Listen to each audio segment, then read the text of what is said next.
Hello, in this video I'll be walking you through the Messenger framework. So basically we are following on from the Messenger workflow.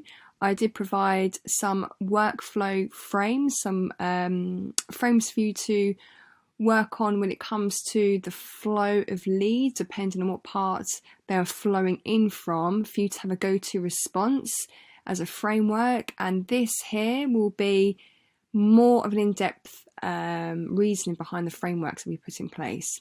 So it's basically the end goal of these frameworks is to get people to book a call with you, and you need to talk in their language. You need to meet them where they're at, and depending on again what stream lead they have come in from, or lead stream I should say, it's a process. It's a bit of a science, to be fair, in order to get the sale in. But when it comes to understanding exactly what parts or where they're coming in from and how to approach that lead in terms of the first opening conversation and then get them from raising their hands to landing in your inbox to then convert them into a prospect who goes on a call with you, and then obviously you've got the soulful selling as well on top. Yeah, no, it's no wonder why I call it a science. So and these frameworks I've been using in my business for years. Before this niche I was working in the health, fitness and wellness space since 2012. So I've basically modified, changed, really honed in on what works for me and what works for clients, and also what works out in the industry as well, out in the online coaching space, because naturally things do change. And a few years ago we would all love to have joined a webinar, but now we're, as an audience, we are getting more educated and smart around these things. So these frameworks will change over time as well. So download the sheet, the Messenger framework worksheet, and it will bring you to this document. And I'll just increase the size so we can read it better. But yeah, run with these in your business, see what's worked, and hopefully you will get those calls booked into your calendar. So the key points I'm going to go through basically are these. Speaking to prospects is the number one revenue driver in your business. So I touched upon this point in the previous video. If your Messenger inbox is busy, that would usually translate to you hitting your targets. If you have a very quiet inbox or crickets because you can't quite convert those conversations, then unfortunately this is when clients do tend to struggle hitting their targets. So we need your inbox to be busy and in a way that converts those prospects to come off from Messenger and onto a call with you. So it will be the number one driver in your business. I always think when you come to do this every day, have a space in a day where you are just on form. If you work better in the morning, great. If you work better in the evening, also great. Just determine a time in a day where we get the best of you, in terms of like the prospects get the best of you. Be on a sort of energetic state, be pumped, be just on that mission of converting and be in a good mood basically, because if you are thinking, oh, I don't really want to do this, that's going to come across with your energy levels when it comes to speaking to your prospects. So I do always suggest the clients do a state check when you're doing these conversions. Full of these frameworks, again, as mentioned, I have been using them on and off over the years, and with cleverly sort of tweaking here and there. These are the best frameworks that work for me, and hopefully they'll work for you as well. Use neutral language. So what I mean by this is you want to speak in obviously a language that they will understand. You don't want to blow them with too much jargon, let's say, but you've got to meet them on the same page, meet them where they're at. You don't want to be coming across as someone who's superior and you know it all and you're there telling them what to do. It's an even partnership. That's how I see my clients anyway. Sometimes I learn more from my clients than what they sort of teach me in some areas, you know. I think it's just all about seeing clients as short-term partnerships, and you can both grow together, which is the fun part of business in my eyes. Yes, when asking questions, frame it in the prospect's best interest. Always stand in their shoes, always try and come from the situation that they're in, and always work on the idea that you're always there to help them. And I know this last point sounds obvious, but a prospect will only invest into you if they know and believe that you can help them, if you are the person to help them with their problem. So just always have that in mind. Now, I will go through this as a summary towards the end of this particular training, but it'd be good for you, I think, just to note down these 1 to 6 points, because this is the nuts and bolts basically of this particular training. So we're going to be going through in depth how to qualify the prospect, how to understand the current situation, how to understand the desired situation, find out what's stopping them, create a knowledge gap, and also book a sales call. So in more detail, this is what it's going to look like. So number 1, qualify the prospect. Anytime anyone lands in your inbox, you don't want to be wasting your time or their time. So we need to basically qualify them. So see if they're a good fit, and if you can basically help them, and if you actually want to work with them. Just because you can help them doesn't mean to say you have to work with everyone that you can help.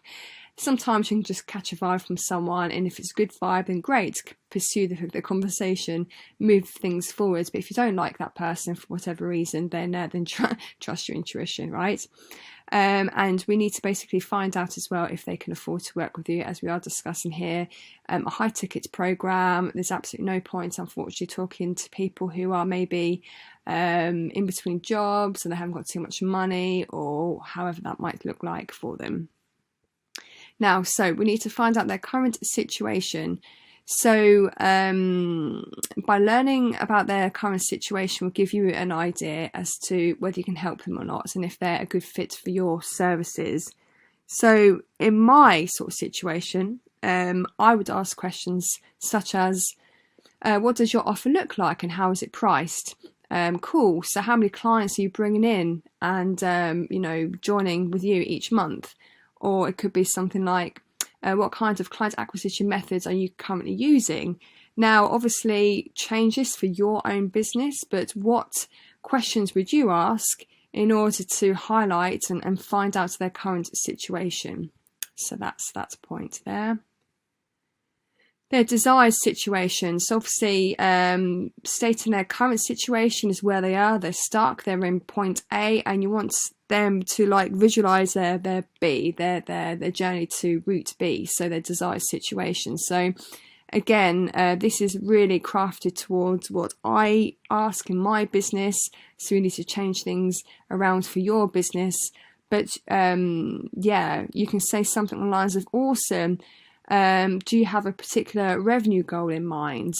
Or do you have like a specific number of pounds you would like to lose in with regards to weight? Or do you want to change your job within a certain amount of time, let's say, depending on what exactly it is that you're offering?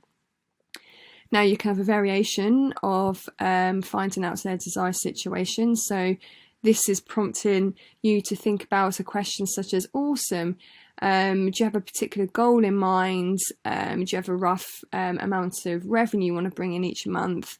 Or is there anything that you want to hit? I usually help my clients reach at least £10,000 per month. Again, depending on your line of work, we can obviously talk if you are getting quite stuck, like what questions you might want to ask. But these are just an example, and another variation could be, awesome, do you have another goal in mind? Obviously there's a bit of a pattern here, you can see. And I've got another example here, like a type of woman or a man that you're trying to attract into your life, or whatever it is that you offer as a service. Now you need to find out as well their challenges. What are they getting stuck on? What are their main brick walls in their life? And then once you find out their challenges, we'll then discuss after this slide the knowledge gap. But basically encourage them. Cool, that's great, you want to lose weight. That's great, you want to receive or make, £10,000 into your business each month. It's great that you want to, separate from your husband and find a new relationship, whatever it is that you offer, right? And then you can then make them feel at ease by saying, oh yes, we've helped many clients achieve, and then obviously the goal they're trying to achieve. So I've helped many people make money. I've helped many people find their dream husband, or I've helped many people understand the meaning of life, again, whatever it is that you offer, but dress it up in a way that is quite informal, yet obviously it's crafted in a way to make sure the conversation is in flow, and to make sure it doesn't come across as too pushy or too salesy. You need to be sort of discreet with these little tweaks here and there that I've included in these particular questions that you can ask in order to get the answer that you want. So for the third one here, cool, solid goal. Are there any specific challenges you're faced when it comes to attracting your dream woman? I'll see if I can help you. So again, it's like an interview, really. Sometimes when you're being interviewed, you're interviewing them just as much as what the interviewer is interviewing you for the job. So again, see this really as a qualifying process in itself, in terms of like you're really sussing each other out to see if you want to work with each other, if you want to actually help, if you can actually help that person, and so forth. Now, knowledge gaps, quite an interesting point, and once you get your head around this, it's really powerful. You'll tend to find already, depending on how long you've been a coach for in your space, most people have the same problem. They don't always know and understand or can articulate greatly their actual problem.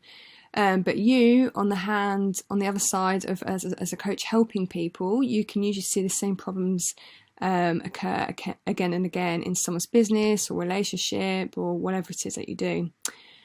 So their problem isn't actually a problem as such, it's a symptom of a deeper problem that they don't realise they have.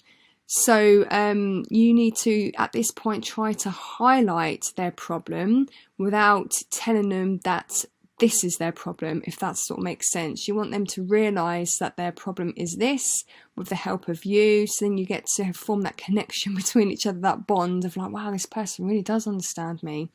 If you can get a prospect to sort of say that in their head about you, then you are definitely on the right track.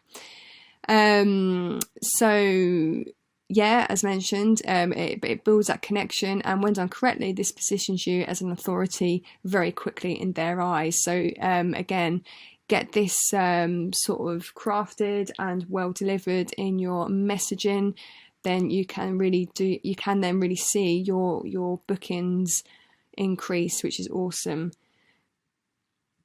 Now, examples of symptoms that they might end up saying are problems, but aren't the actual problems, because there's a symptom of their problem, are this, and then obviously we can talk about the actual problems. So these examples I've been using with clients over the years. So a symptom could be, I'm putting the work in, but I'm not getting enough leads into my business. They think that's their problem, but the actual problem, if you go deeper in this work, is that prospect is actually relying solely on ineffective strategies like commenting in groups instead of figuring out how to attract reliable traffic. Now, as you know, by working in this portal, there's a lot more to organic marketing than just hanging around in other people's groups trying to comment on posts. There's obviously a whole structure and framework. And also, I'm always very much encourage that we put ads as well forward. Most people end up just doing organic and it gets them stuck. So that could be an example of a symptom and problem. Now, in another scenario, a problem, they might say, as a prospect, again, depending on your space, I just can't stick to a diet plan. I always end up giving up after a week or two. That's what they think their problem is, but really that's a symptom of an actual deeper problem that they have, and their problem could actually be every diet plan their personal trainer has put them on has been unsustainable and leads to misery and constant cravings. So it could be that they're just not on the right plan for them. And one last example, just to really describe this whole knowledge gap, could be a problem that they might come to you with is like, my partner and I keep clashing because he or she doesn't understand me. They think that's their problem, but no, if you go deeper with the work that you do, the actual problem is something more. Every time someone tries to voice a problem, it's done in a confrontational tone and creates more animosity. So here we are in more detail. I've given an example here. Imagine this as a two-way conversation that you're having with a prospect. And again, if you wanted to, this is what we can use a meeting together to discuss things in more detail, should you want to. But again, if you were to use this as a framework and change it to suit your business, your size, but it could be you're asking your prospect, what is it specifically that's holding you back from dropping those pounds, for example? And then they think they've got the problem of, every time I go on a diet, I just get massive sugar cravings and I always end up binge eating again. And you could softly reply back and say, totally get that. Do you mind if I add some more information on this or weigh in on that? I think I might be able to help. So you're coming across as someone who's friendly, who's on the side of the prospect, who's not like the massive authority telling them what they could be going wrong. You're just softly approaching the situation, and no doubt the prospect ends up saying yes please, and then you can come back with this. So we found that with previous clients, blah blah blah blah, and then it goes into detail about possible sugar cravings and how the body reacts to changes and that sort of thing. And you can just basically describe their problem without being too, I told you so, or this is how it is, or you should be doing this, or blah, blah, blah. You're just softly saying what is actually going on, and then you can just ask and round it up by asking, does that make sense? Yeah, that makes total sense. I never considered that, because you're basically presenting them in a different way their problem, and basically getting them to understand that there could be another reason why they're struggling. So another example, if you were to hone in on another typical conversation, so you to your prospect could be like, well, what is it specifically that you think is stopping you from getting clients? And the prospect would then reel off some sort of like problem they think they have. So they don't seem to stand out, or they're making loads of content, but no one is raising their hands. And then you can jump in as a coach and say, great, fair enough, understand what you're saying. Do you mind if I add some more to this? I think I might be able to help. And then obviously they'll say, sure. And then you can go into, again, more detail. So I usually say something along the lines of, coaches struggle to stand out because it's them usually offering how-to type content. And in order to cut the knife through the noise, the noise with a knife with the whole crowded market, it could be that you are needing to create more content that is crafted around generating more demand around your service. Does that make sense? So in my space in particular, many coaches end up just doing so many how-to content pieces, and they don't end up having a flow of content, as we just discussed here in the predictable content strategy. High leverage content, there's obviously a flow that I walk you through, especially the weekly content flow. This is what's missing in most coaches' content posting. So I just go into information and detail on that. And then again, I tie this off by saying, does that make sense? Yeah, definitely. I do teach a lot of my content. I do too.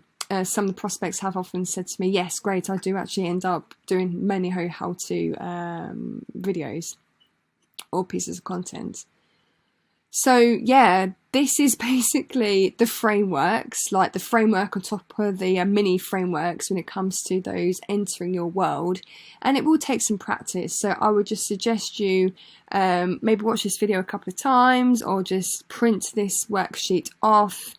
But when you, with practice, begin to handle these types of conversations, you become a pro at the end of it. And these powerful knowledge gaps that you can actually bridge are fantastic for your conversions, from getting those people from Messenger and actually onto a phone call. So let's say we are winning with this conversation in your Messenger inbox. You can say something on the lines of, cool, well, to be honest, if you're open to it, we could always have a little chat and see if we can figure out the best way to get you to whatever the goal is. We've helped a bunch of people, we've helped many people achieve whatever their goal is, so it shouldn't be too difficult. Obviously, if you want me to help, then I'm happy to run through that, and if not, no harm done there. So I think that'd be beneficial. Again, this is very softly There's quite a few softeners in here, and again, it's been tweaked carefully, so then you're not seen as being a pushy coach, you're not seen as being intrusive, you're not of too much authority where you're telling them what to do, you're just meeting them where they are. You're casually saying, oh yeah, great, I've actually helped a few of my clients help achieve the goal you're trying to achieve, and it's possible because what they're doing different now is blah blah blah. Would you reckon that might be beneficial? You're just asking these open-ended questions, and because it's so nicely done and softly done, usually this is what converts. And then if they say yes, great, that would be beneficial. If that's their response, you can say, cool, 1 sec. Send then your link to your book a call page, and then at the end, a little trick here, a little ninja trick would be, because Calendly obviously offers you notifications of who's booked in and that sort of thing, but what you can do, because you always want to create some sort of urgency, because if you were to leave the link, they may not get round to actually booking a call, but you can say something on the lines of, pop something in there at a time that fits you and we'll have a chat. And then a last message could be, let me know when that's locked in, then I can secure it to my end. So you can say, or you can say something, or sometimes, or I've been experienced the last few days, a bit of temperamental usage out of Calendly. Do you mind if you let me know once you've booked so I can make sure it's square my side, or something of that nature. Even though Calendly is very robust, I've had no problems with Calendly over the years. But you can say something like that to then obviously get that person to book and then get back to you, because you've got that report already from all the frameworks that you've actually spoke about whilst in their messenger inbox. And there we are. That pretty much finishes off this messenger framework training. This is in summary.